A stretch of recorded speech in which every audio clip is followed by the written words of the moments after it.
So I'll move forward with our next guest. The most talked topic in the recent time is NEP, that is the National Education Policy 2020. We have been listening regarding NEP for quite a long time now. There are few of the confusions, misconceptions, and challenges regarding the implementation of NEP. So today we have Dr. Ashok Pandey with us. Dr. Ashok Pandey is the director of Alcon Group of Schools and chairperson Council for Global Citizenship Education. Dr. Pandey has been listed by the Forbes India 2020 among the top 100 people manager. Dr. Pandey is a postgraduate in physics from Allahabad University and in consultancy management from BITS Pilani. He has spent more than 3 decades in the education sector, pursuing better ways to impart knowledge, values, and joy to learners. Presently, Dr. Pandey is the director in the Alcon Group of Schools in Delhi. Dr. Pandey has been a successful school principal, author, speaker, researcher, and facilitator. Dr. Pandey is also the chairperson for the Council of Global Citizenship Education, as I already mentioned. Extensively traveled, Dr. Pandey led Indian principals delegation to the US, UK, Australia, and Malta. Multi-award winner, he received the National Teachers Award by the President of India in 2012. Dr. Pandey sits in the governing body of the National Council of Teacher Education, NCTE, among his many other assignments. We welcome you, Dr. Pandey, and we are honored to have you in our program. Thank you. Thank you, Pankaj. And congratulations to you on your this mega initiative, I should Thank call you it. so much, sir. The day has begun very well. I was privileged to listening to the two preceding speakers. Mr. Iskan Bali has taken the research and analysis route to explain education for today and tomorrow.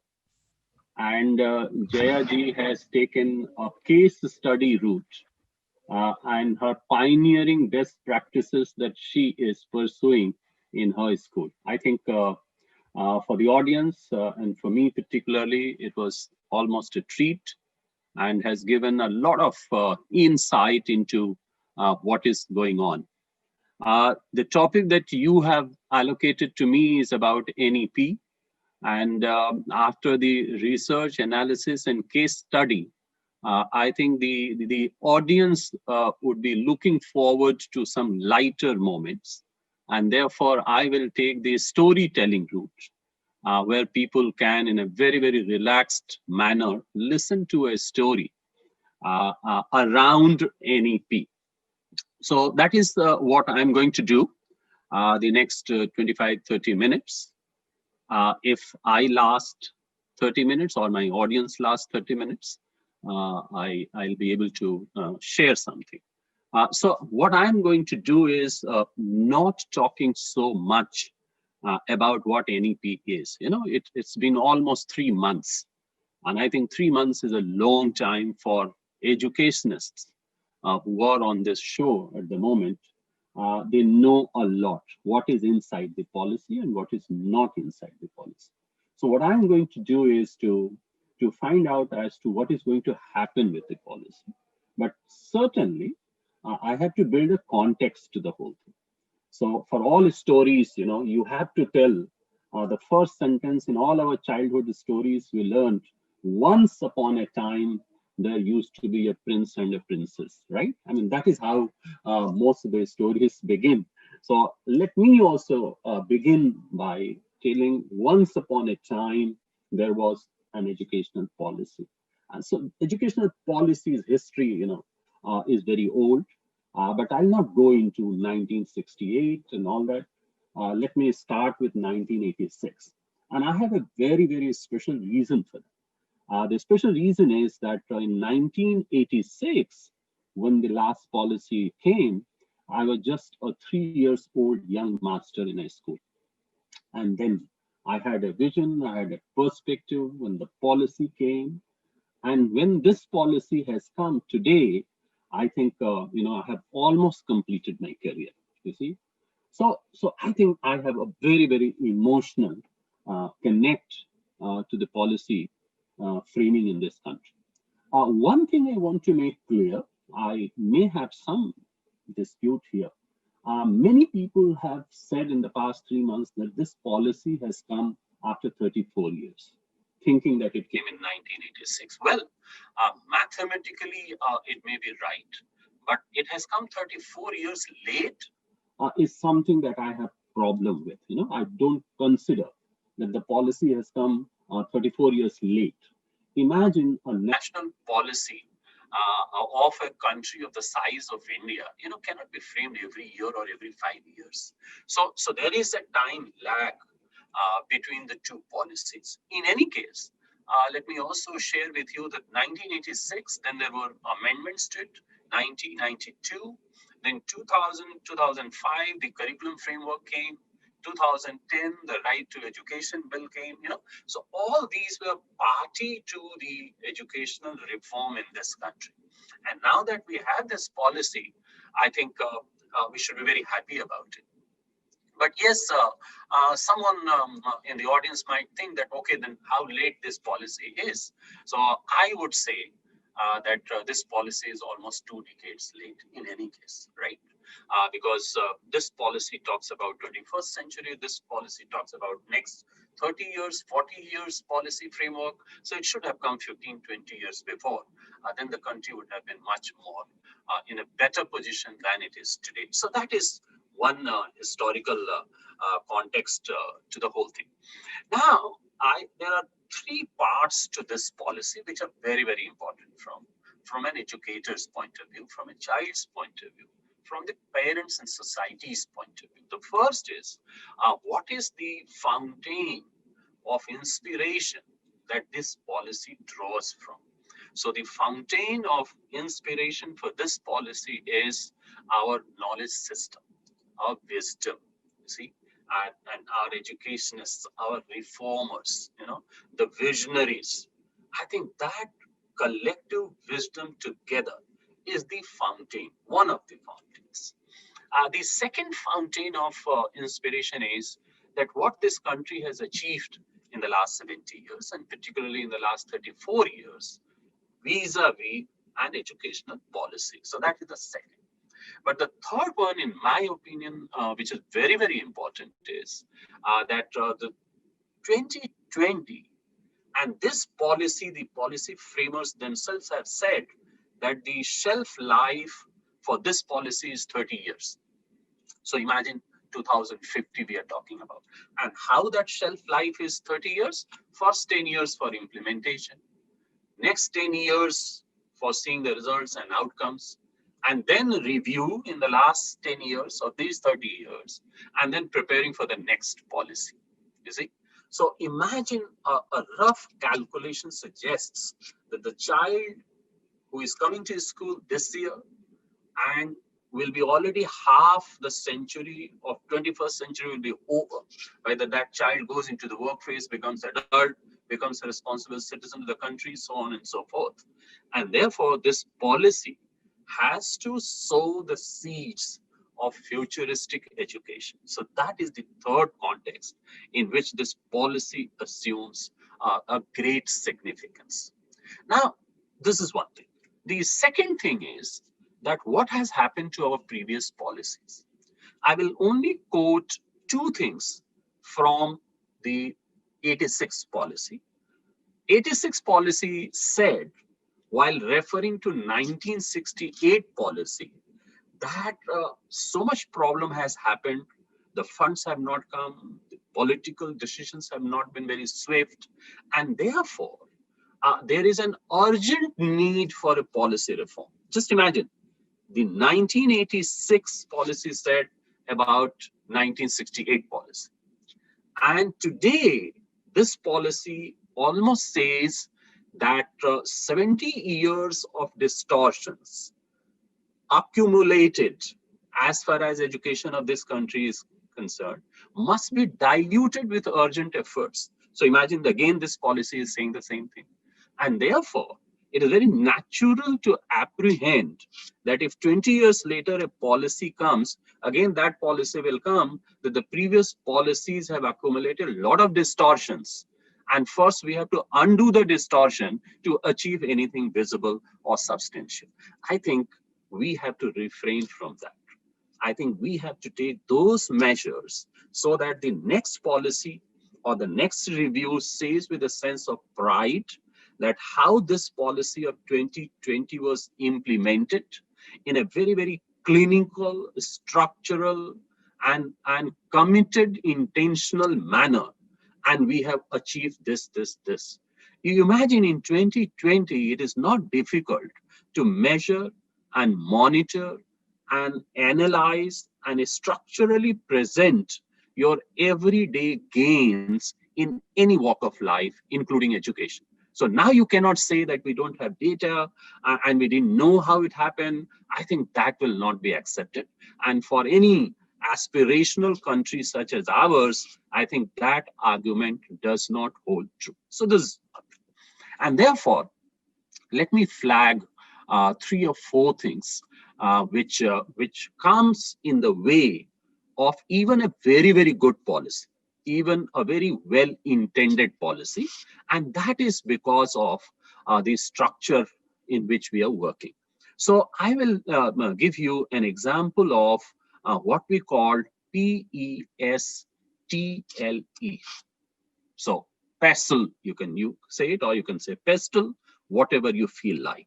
So I will tell you in the light of this, what does this mean and what are the risks involved if we do not take adequate measures to take care of. So P stands for political. Now, political risks are very enormous in this country, and it stems from the fact that education comes in the concurrent list. And therefore, if the states and the center do not come together in the national spirit with their cooperative federalism, then the center will say something else and the state will say something else. And that is a very, very large area of risk involved. And therefore, I personally feel that the education, which is such a fulcrum and a linchpin for entire country's progress and value system development, the human capital development, country's statures development, that the complete alignment, at least in the education sector, between all the states and the center is mandatory. So this political flagging here is something that I want to raise. The second thing which comes in the realm of risk is the funding. Now, this country has, it has been very tragic development that 1968 policy envisages that the country will be prepared to invest 6% of its GDP on education. I am aghast that today in 2020 also, the policy say that GDP's 6% should be spent on education. Now imagine how many years have passed. 6% GDP in 1968 amounts to what value today, and we are not doing it, and the current rate of GDP's investment in education is hovering around 4%, less than 4% in any case. So this is what, in my opinion, this is very, very critical. And this critical risk factor must be taken care of by those who are responsible for policy and also by those who are responsible for its implementation. The second thing is that, the education has always been considered for what we call a human flourishing, okay? Unfortunately, in this country for past many decades, this human flourishing has not been very well understood, and it has been only confined to cognitive development and not to character development. And therefore, we have not been able to reach out to all the children, even in cognitive development, and the character development has taken a severe beating. Our education system, which the policy has also mentioned, that the race for exam, race for the top, severe competition, getting a job. I think those things occupy the best part of the education cycle of the children, and therefore sensitivity to the society, the compassion, the teamwork, I mean, and how the humanity has to flourish, and how we can ensure that nobody is denied the best accesses that they deserve. I mean, those things have not been taken care of. And therefore, that is also, in my opinion, a very, very critical factor that all of us have to take care of. So these two criticalities, the political on one hand, and the very societal perception of what education is all about, is something that we have to be very, very careful about. So that is first P, and then I said, and now coming to economic also I covered in terms of funding and all that. I have covered the societal also. Now let me come to T part of it. The T is technological. And now imagine COVID is such a great eye opener that the children already had the problem of access and excuse me, affordability, and all those inequalities and things like that. And this digital inequality has further exposed the whole thing. And the ASER report, Wave 1 2020, which was released only last week, clearly has brought it out through research and data that in the government schools, not more than 30% children have smartphones, and in the private schools, not more than 50%. Both government and private schools, the TV position in the houses is around 50%. And the overall picture is that only 1 in 10 child has a complete access to technology when it comes to online education. So you imagine that 300 plus million children coming to a school, 200 million children are already out of school because of the dropout, and another 200 million children below 6 years, which this policy say that we will include them into the mainstreaming of education. I mean, if they do not have technological access, and the ASER report says that only 1 in 10 have access, and it is not only access in terms of a great bandwidth, not in terms of a total dedicated device to a child, not in terms of a proper learning space available for the child. We are just talking a position of smartphones. And that smartphone, if it is one in the family, who is using at what point of time is anybody's guess. So that is where I'm trying to flag the technological position, or what we call digital maturity, is going to have a critical role to play in the implementation of this policy. Another thing which is very, very important in my opinion is the environmental factors, So you have see the access of schooling. So where are the schools? Where are the teachers? Who is providing the textbooks? Who is giving support to the children at home? What is the home and school relationship? Those factors are becoming very, very important. And if those factors are not taken care of, any implementation will suffer a roadblock. So I consider that also as a very, very severe risk factor.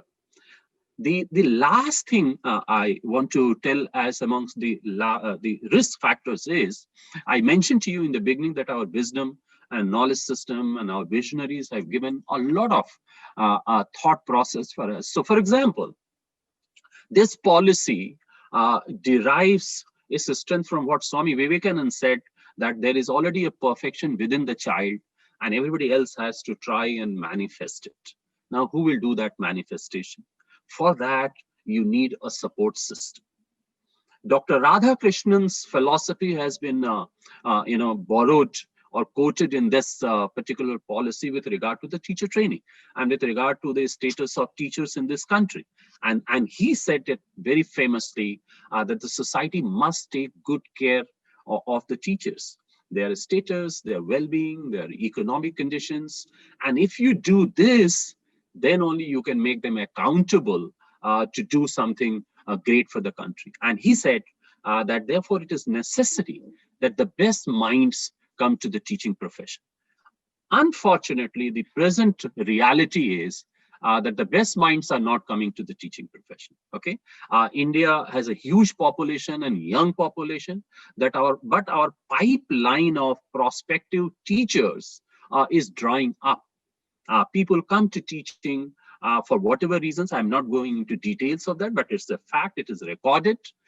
There is evidence to it that it is their second, third, fourth choice, or at the most, the safest thing to say is that if nothing is available, let's go for teaching. That is one risk, that how to reverse this process. The another risk is our teacher preparation mechanism. So even if somebody wants to come, the teacher preparation mechanism, the recruitment, the retention, their professional growth, and tying up their entire aspiration with the nation building exercise is missing altogether from the landscape of a school education. And that is going to pose a very, very serious risk factor. So we will have to do something there also. And so this is another critical factor. Now coming to the parental support. Now, you have a large number of children. Again, I'm quoting the USSR report, where the parents either have not gone to school, or majority of them have either primary or high school qualification. Now, how to build their capacities so that they can become partners with their schools? And it is so important, partnering with the parents is something that just cannot be negotiated. It cannot be compromised, because if they come and if they become partners rather than adversaries, and there is a very structured engagement with the parents, and they bring their knowledge and culture and values, I think they can become a great resource for the schools. So therefore, this country has to redefine the home-school relationship, and what will be the terms of that relationship and engagement. That is something very, very important. So these are some of the area that I wanted to flag. In the next 2 or 3 minutes, let me quickly sum it up, that the next obligation of this country is that in 2015, as a nation, we became signatory to the United Nations vision for this world. And that vision was articulated in terms of 17 sustainable developmental goals. We call it SDGs. Now, those SDGs are revolutionary in nature. And nobody on this earth, irrespective of their political ideologies and whatever, can disagree. Because I think it should be the goal of humanity that nobody is poor, nobody is hungry, nobody is uneducated, nobody suffers inequalities, nobody lacks water and sanitation, nobody lacks clean energy, everybody has got decent employment opportunities, the climate change needs to be changed, and we want peace and prosperities and justice to everything. And for that, all of us have to come together in partnership and collaboration. So that precisely is that goal. But one thing I did not mention, that goal number 4 is the fulcrum or the linchpin of all these 17 goals. And that is quality education and lifelong learning for all. And that is why this national education policy has mentioned and reiterated its commitment to SDGs. It is unfortunate, and I'm not very happy quoting it, that the World Bank has categorized India in the learning poor country. So what does the learning poor country means? There is a standard that how many children at what age should have the age appropriate proficiency in mathematics, in language, what are the gender disparities, how learning is progressing from one stage to the other stage, and all this data every country has to put up to the United Nations. And under that, countries are ranked. Right now, our ranking is very poor. So therefore, we have an international obligation also. And imagine if any step we take in India with a population of 1.3 billion, it has the potential to change the entire statistics of the world. So it is not only, I should not be misunderstood, that we have to do something to improve statistics. What we are saying is that this country its strength and its ability to be the leader in the Committee of Nations lies in how internal strength we develop. And as an educationist, I know what education means and what it also means not to have education. So there is a whole lot of question of life and death between the two, having education and not having education. And therefore, the last thing that I want to add is that as a nation, we have to ensure that none of our children are denied this basic right. And this basic right is right to education. I would add to it right to education with internet, with technology, with digital maturity, and then only we can do it. And therefore, let me sum it up by saying that any policy is as good as its good implementation. You see, so the best strategy will not succeed if its implementation strategy is not the best. And this has been said none other than the chief architect of this policy himself, Dr. Kasturi Rangarajan. And he said that the only thing that can fail this policy is its inadequate implementation. And therefore, I only reiterate that a very prudent, very structured, and factoring the risks involved, if this policy is implemented across the country with political consensus, I think it has the potential to transform the way we look at education, we look at our country, we look at our prosperity. So thank you very much, Pankaj, once again, for giving me this opportunity. It was a pleasure interacting with you and the group. Thank you so much, sir, for making us clear on national education policy. And we hope that national education policy 2020 will be a game changer in our education system down the line. Thank you. We have Dr. Sapna Agarwal with us, who is the principal for DPS Kota. Ma'am, do you have any question with for Dr. Ashok Yes. Pandey regarding anything? Yes, ma'am. Yeah.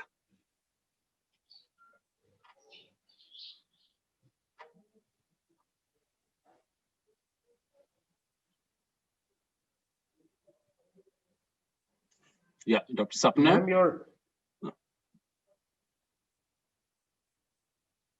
I think there's some. You know her question. What was the question she was trying to ask? Not exactly, sir. Okay. So you can write in the chat box, or you can send me the WhatsApp message. I'll pass on the answer. Okay. Sure, sir. Sure, sir. Okay. Thank you so much, sir. Thank you so much for sparing your valuable time. Thank you, Pankaj. For Wish you all the best. platform. Thank you so much. All the best. Thank you. Have a very good day, sir. Thank you so much.